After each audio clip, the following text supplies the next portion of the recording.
Hey guys, welcome back to my channel, and today's video will be on something that has been probably one of the most requested videos that I've gotten so far, and it is on, I'm not actually sure what I'm gonna call the video exactly, but it's basically how to teach your baby how to sleep or how to help them to learn healthy sleeping habits so they can start sleeping through the night. And what I mean by sleeping through the night is sleeping in 11 to 12 hour stretches at a time. Now, every baby is different, and what works for some babies and some families might not work for others, but I believe that there are generally healthy and unhealthy things that you can do, habits that you can do that will either help them to learn good healthy habits in terms of sleeping, or create unhealthy sleep associations and sleep habits that will in turn create more chaos as far as sleep goes. And obviously no one in the family will be getting rest, and nobody likes that. So to start this video, I want to say that I'm of course not an expert. You guys know I'm a first-time mom, but when I found out I was pregnant, I basically didn't know anything about raising children and caring for kids or anything at all. So I am the type of person that when I don't know something, I really want to learn as much as I can and prepare myself for that experience. So I started selecting certain books. There's so much information out there, so I wanted to make sure that I don't overwhelm myself, and I kind of followed my intuition and I picked and chose a few books that sort of felt in tune with my philosophy about life in general and how I approach life and how I want to treat my children or my child at the time, Adriana. So basically, I'm going to share with you guys today some tips and things that I've learned from books, from personal experience, and just like using my own intuition as far as helping your child learn how to sleep. Now, having said that, with babies and children in general, they're constantly growing and changing. So what worked for some time might not work for you right now, for example. So Adriana she started sleeping through the night when she was, I think, around 6.5 months.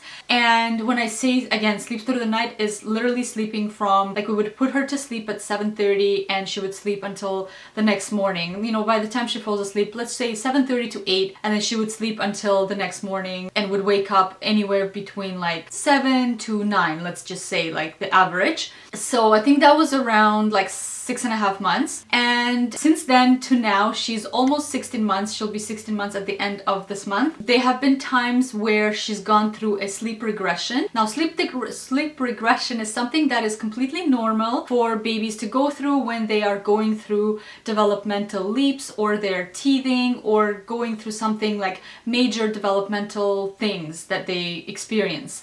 So Adriana has been going through that right now, the past month, and you know, things that normally work don't work. She just wakes up anywhere like between 12 to 2 almost every night, not every night, but almost every night, and has a hard time going back to sleep. And again, just to tell you guys, like, I'm not an expert, I don't know everything. You know, on those nights where I try everything that is in my arsenal of tricks and nothing works, you know, she's not crying, she's just awake and has a hard time going back to sleep. She knows she has to be sleeping, you know, she's just laying there, playing with her hair, sucking on her thumb. That's kind of like her routine of going back to sleep, but for some reason has a hard time falling asleep. And I really believe that, you know, she's going through a developmental leap, that there's a lot going on in the brain that just won't allow her to go back to sleep. So the reason for me to say that is, you know, don't feel like you are doing something wrong if, let's say, your baby sleeps well and then doesn't. You know, there's only so much we can do as parents. You know, they go through their normal cycles and phases, so that's just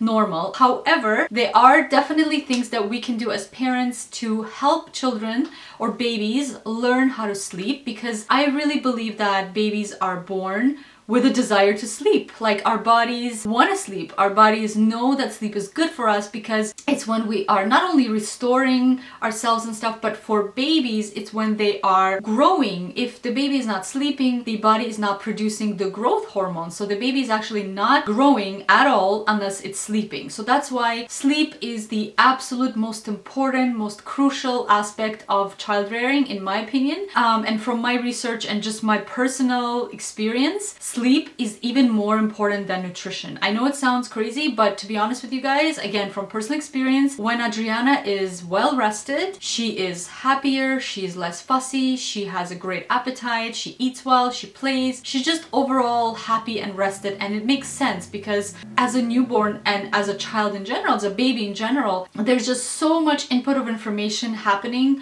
that they are exposed to that it's very overwhelming for their, senses. And sleep is when they are able to completely, their body restores itself. The very important brain connections, the neural connections are happening when, things that they've learned are actually kind of imprinted into the brain. So sleep is so important. Now, again, this is like a super long intro, but I have like so many notes, and partly why I actually delayed making this video is because there's so much I want to say on this topic, and there's like so much information I want to share with you guys. And I wasn't sure if I'll be able to kind of, if all the things that are in my mind, if I'll be able to kind of articulate it properly. But then you know what, I thought to myself, even if I make this video and there's certain things that I later on will be like, oh, I should have talked about that or this and that, I can always make a follow-up video. So today I thought that, you know what, I'll make these notes, I'll sit down, I'll talk about it, whatever I remember I'll say. And again, if I leave something out, I can always make a part 2. So like I mentioned, when I found out I was pregnant, I wanted to read and learn as much as I could to help me understand babies and how they operate and what they need. So I'm gonna mention a couple books today that I've mentioned in the past as well, but they definitely have to do with sleep and then learning as much as you can about babies and what they need. So the first book I'm going to talk about is something I've talked about before, and it's called The Secrets of the Baby Whisperer by Tracy Hogg, and it's a great book. Now, with all these books, I don't follow books to a T. I kind of pick and choose what feels right to me and just like intuitively then apply that to our own routine and things like that. So when I recommend a book, I'm not recommending it like from cover to cover. I just recommend it for learning things and seeing what maybe you can pick up that will help you, your children, and your family. So this is the first one. To be honest with you guys, because it's been already like almost 1.5 years, or even almost 2 years, because I was reading when I was pregnant, I don't remember exactly all the points that she talks about, but she has like an easy method that helps babies to get on a routine and things like that. So this is not a book review. I'm just quickly recommending the books that I read and that helped me. But yeah, so if you want to learn more, you can obviously do more like a book review and then see if that makes sense and pick up and read those. So another book that was very important for me as far as like learning about sleep and babies and the science of sleep in general was this book right here. It's The Good Sleeper by Krone Kennedy. It's a great book and I learned a lot from it. However, I will say this, the main premise of the book is basically she promotes the cry it out method or sleep training your child, and I completely personally disagree with that part of the book or what she talks about. It just does not feel right to me.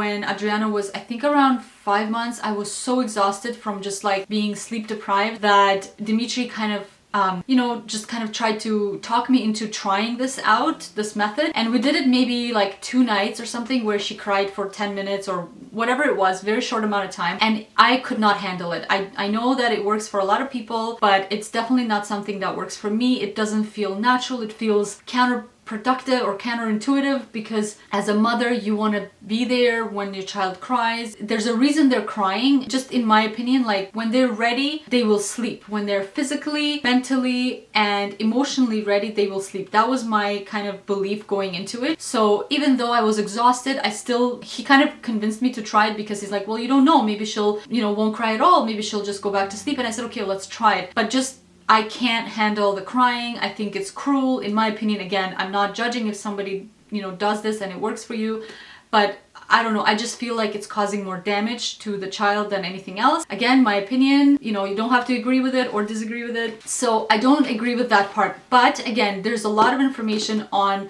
just learning about babies and sleep and the science of sleep. So I definitely recommend this. You don't have to apply everything. Like I said, you just pick and choose what works for you.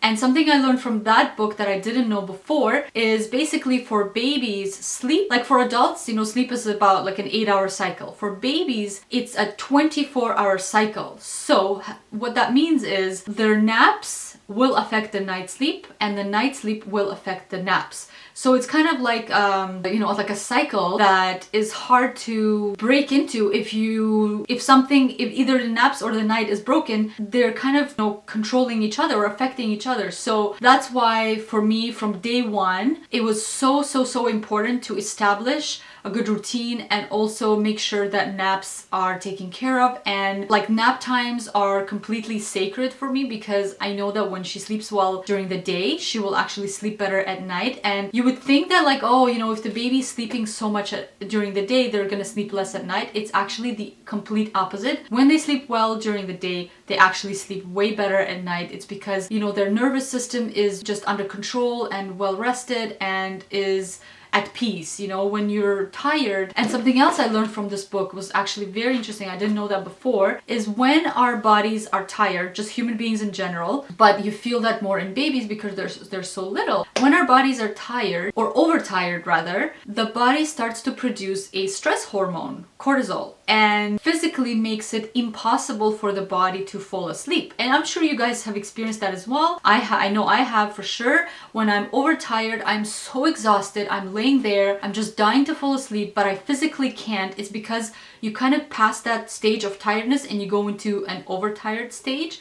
And you, as a parent, you want to do your absolute best, in my opinion, to avoid getting your child to that overtired stage, because then they just physically are having a hard time falling asleep and it's not pleasant for anybody. You know, I don't want to see my child suffer. So that's why I was adamant about just making sure that she gets in her naps, and in turn her sleep at night, you know, eventually got better and then she started sleeping through the night. So that's about that book. And then this one right here is the Wonder Weeks, and it's basically talking about, I'll just read the tagline: how to stimulate the most important developmental weeks in your baby's first 20 months and turn these 10 predictable, great, fussy phases into magical leaps forward. Now, it's not a specific book on sleep, but it does explain sort of different phases and developmental leaps that our babies go through that might affect everything from sleep to appetite to just general mood and fussiness and things like that. So this is definitely very helpful. And yes, it talks about the first 20 months, so we're still about there. We're almost at 16 months, and this is the book that basically foreshadowed that she's going to be going through the sleep regression that she's in now. And up to this point, guys, honestly, it's been pretty bang on. Every time that we see some changes in Adriana's just like behavior, turn to this book to check, and it's right on the money. Like whatever she's going through as far as her developmental leaps are definitely affecting her mood and sleeping and teething and all this kind of stuff. So that's one. And then another book, I actually don't have it with me. I tried to look for it. I might have lent it out to a friend or something. I can't remember. I've talked about it before as well. It's the Bringing Up Bebe. Pamela Duckerman, I think, is the author, and it's a great book overall. And she does talk about sleep and how French babies, basically it's an author from New York that moved to France and got married to a British guy that they now live in Paris.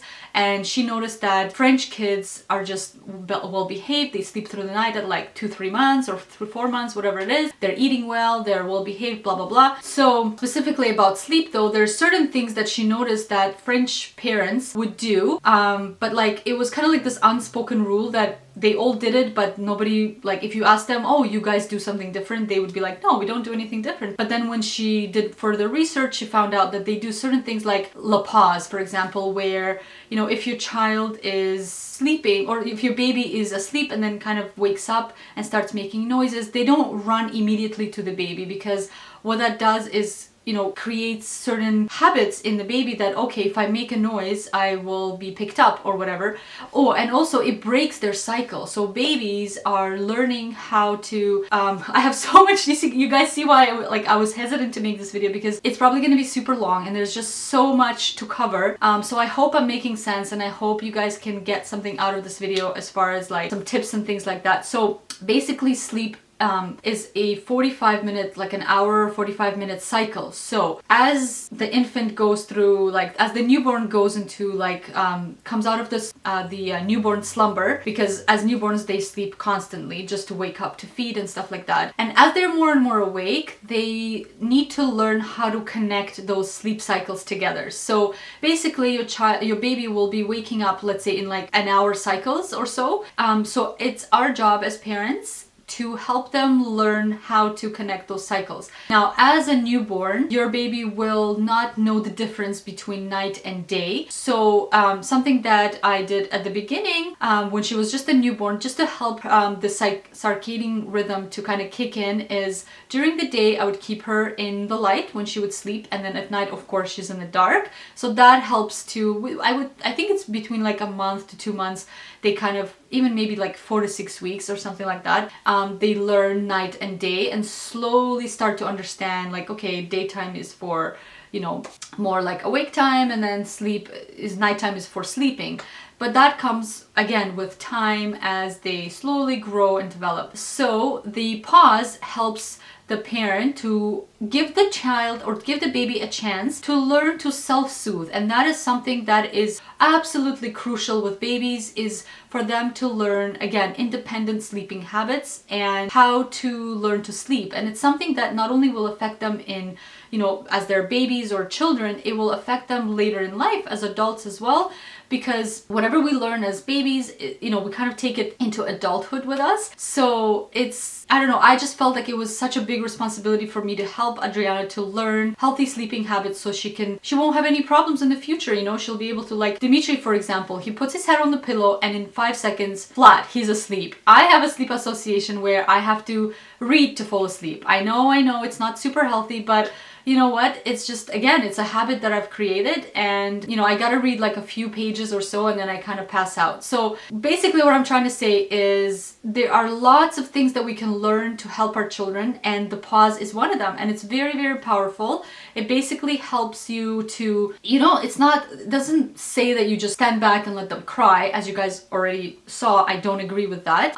But this basically means give them a chance to see if they will self-soothe, and babies in general make a lot of noise when they sleep. So, you know, they could still be asleep and just making noises as they're connecting their cycles or just like moving around or doing whatever. And especially as a first-time parent, you know, you don't know any better. So you rush in to pick them up or to, you know, do whatever. And in turn, you can actually wake them up and you can interfere with their natural ability to kind of learn to fall asleep on their own. And so that's a very, very big point from bringing up Bebe, that if you don't get anything else from that book, if you just understand that and how to apply that, will definitely be super, super helpful. So another point I wanted to talk about as far as sleep goes, or just child rearing in general, it is so important to have a positive mindset and to kind of look at your own beliefs about just your own beliefs about life in general. So as far as sleep goes and food, like babies eating and stuff like that, a lot of people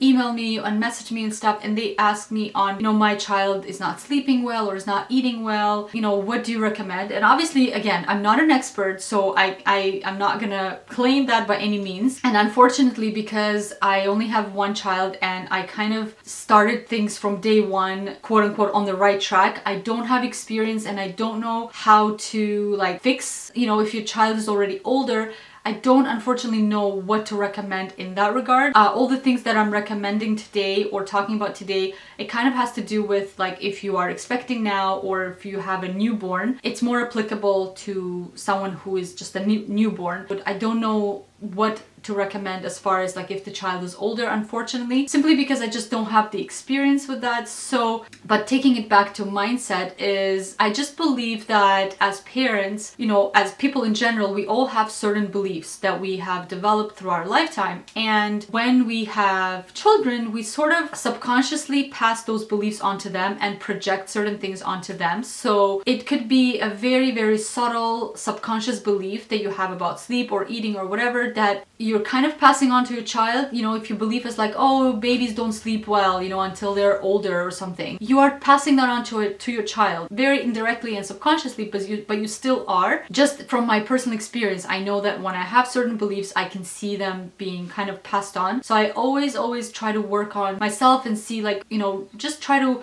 look at my what are my beliefs and what am I passing on to Adriana, and making sure that it's all positive and healthy habits and beliefs. So as far as sleeping goes, I really wanted to look at it and be like, okay, what are my beliefs? So I believe that sleep is amazing, it's restorative, it's the best thing for us. And so from day one, I started to use that belief with Adriana and use certain affirmations. So I'll talk about more the routine part, but basically when I put her to sleep, as one of the last things I do when I put her to sleep is I will tell her these affirmations. And I can't remember, I think it was an article or something I read that just really made so much sense to use this affirmation. And it was something along the lines of, I'm paraphrasing now, I kind of made it my own, the affirmation, and you're welcome to take it and use it or create your own, whatever works for you. You're basically affirming to your baby that sleep is great. So what I say is, it's gonna feel so good to be rested. Sleep is amazing. Your body's gonna rest. Your mind is gonna rest. Your brain is gonna create new important connections so you can grow big and strong and healthy and happy. And you know what? Like, when you have that belief and when you affirm that to your baby, there's no way that over time, again, it's not gonna happen overnight, but over time, it's going to have a positive effect on the baby. And so that's definitely something that I strongly believe in and that I do every single time I put her to sleep, naps or nighttime sleep, it doesn't matter. So now I'm going to talk about the importance of establishing a routine. And part of that is creating healthy sleep habits or healthy sleep associations. So when, you know, again, lots of people email me and say, my baby won't sleep unless I rock her to sleep, or unless I breastfeed her, or unless I don't know, twirl with her, just like different habits that you've created. So if the way I understand it, if you don't want to, you know, constantly have to breastfeed your baby to sleep or rock your baby to sleep, just don't do that from day one, because if you start doing that, you are creating sleep associations and sleep habits. So sleep association just means that, you know, you're connecting sleep to something else. So for me, it was important to help Adriana to learn to be able to independently fall asleep. So I would do everything and then I would leave her in her crib, still kind of drowsy but awake. It's important to be awake because that again helps them to learn self-soothing techniques that they can do and help them to fall asleep on their own. So for us, it was, you know, I would feed her, do whatever, and then read a story, and then put her down. And at the beginning, she was taking the Soothie or the pacifier, and so that was kind of her sleep association. She would only use the pacifier when she was falling asleep. And so she would, for her, that was a sleep association. So she would have the Soothie and then she would still be awake, but I would leave her on her back when she was an infant. She was still not rolling from back to front or whatever. So I would leave her, you know, by herself, and she was perfectly happy, content, and she would still be awake and kind of like lay there, and, you know, I would watch on the monitor. And then slowly, as she would suck on the Soothie and find comfort,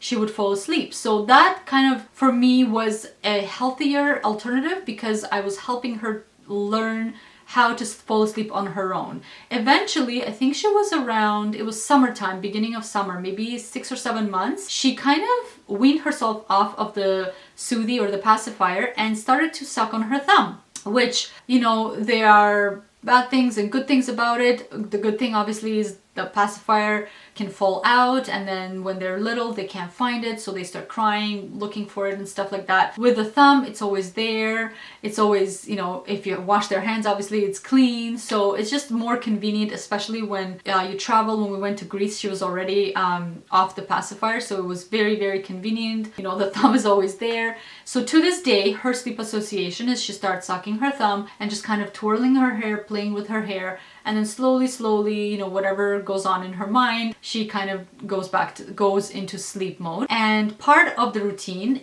that we do is I put the blinds down, so I have blackout blinds, so the room is completely dark, so that again creates an association that, you know, darkness means that it's time to sleep. And she usually sleeps in her crib. She's super aware of what goes on around her, so she's not one of those babies that can sleep in a stroller. Again, when she was an infant or a newborn, that's normal, they sleep through anything. But as she became more aware, she just couldn't fall asleep unless she was in a dark, quiet, peaceful space. So in her crib, and that's what the Good Sleeper talks about, the best quality of sleep is in a dark space, in a quiet place, in the crib, you know, safe and comfortable for babies. And so, I don't know, for me personally, I wanted to be able to give her the best quality of sleep. So that's what we did from day one. And, you know, at first she was in a bassinet, then moved her into the crib. And I think she was around 3 months, 2.5, 3 months is when I was sleeping for the first part of her life with her. Not like together, she was in the bassinet and I was in the bed, because I was breastfeeding her basically on demand, which was like every 2 to 3 to 4 hours at a time. So eventually I felt like I was ready to come into our own bed here in the master bedroom, and then we got the monitor and I was able to feel, you know, it was tough. The first night was the hardest because I was so used to being within arm's reach, but then, you know, it got easier, and it's just, for me, it's better. I sleep better, she sleeps better. And yeah, so as far as the routine goes though, so what we do is for nighttime, for example, the routine is feeding, bath time, story, and then I will sing her a short little lullaby and then put her down and then say that again, continue singing as I do all this, and then say the affirmation that I mentioned earlier about sleep being good and feeling so good, and it's gonna feel so good to be rested. And so I truly believe that all these steps that I do, or that we do, is the secret to her sleeping so well. And this helps so much tremendously when we travel, or when we travel to Greece. We've traveled with her once to Greece, because literally she did not have any jet lag and she just went straight back, like especially with our flight, it was so long and so delayed and things like that. And because of this routine that we do, it was like she just went straight into the routine. You know, she had the crib there, we made sure that there was a crib, and so we did the same routine. So feeding, bath, story time, or just reading a book or whatever, and then again doing the lullaby, saying the affirmation, putting her down, and then she slowly kind of is still awake but sleepy, and she would eventually, now that she rolls, she would turn on her stomach. She sleeps on her stomach or on her side, you know, start sucking on her thumb, playing with her hair, and that's kind of how she falls asleep. So that basically covers the routine portion. Again, I really feel like this video is going to be like an hour long, but as you guys can tell, I have so much to talk about this, and I really feel so passionate about sleep because, like I mentioned before, sleep for babies and for children is the absolute most important thing, because it affects everything else. And if you are a parent, you know that to be true. It affects their mood, their appetite, just everything.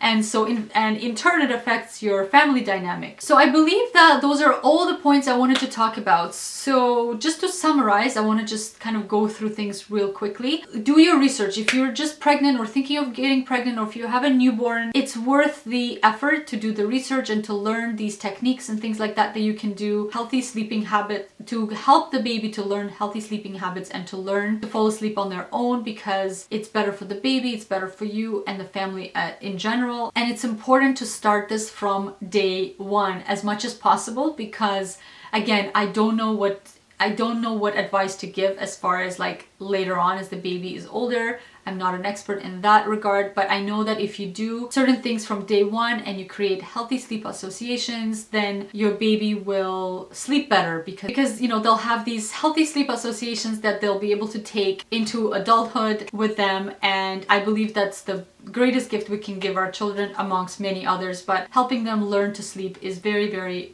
important in my opinion. So I think that's all I wanted to talk about today. It's very long and I feel like I kind of talked for a long time, but I really hope that I was able to share some tips or tricks or just information, and even sharing the books that can maybe help you guys out as well. And don't get discouraged. I think most importantly, just believe in your child's ability or your baby's ability to sleep. And you know, mindset is very important. I always talk about that positive mindset, just programming for positivity and programming for success. And in this case, sleeping through the night. So don't get discouraged again if they're going through sleep regression like right now myself. Just know that it's a phase and it will pass, and doing your best. And don't beat yourself up if it's not completely the way you want it to be. Just do your best. That's all you can do. And eventually, you know, you and your baby will learn, and everyone hopefully will sleep restfully and soundly through the night. So the lighting just went totally dark, but I really wanted to continue filming this video because I just wanted to kind of put it up because a lot of you guys have been continuously writing in and asking about it. So anyways, I'll stop talking right now. Thank you so much for watching. I hope you're having a wonderful day, and I will see you in the next video. Bye!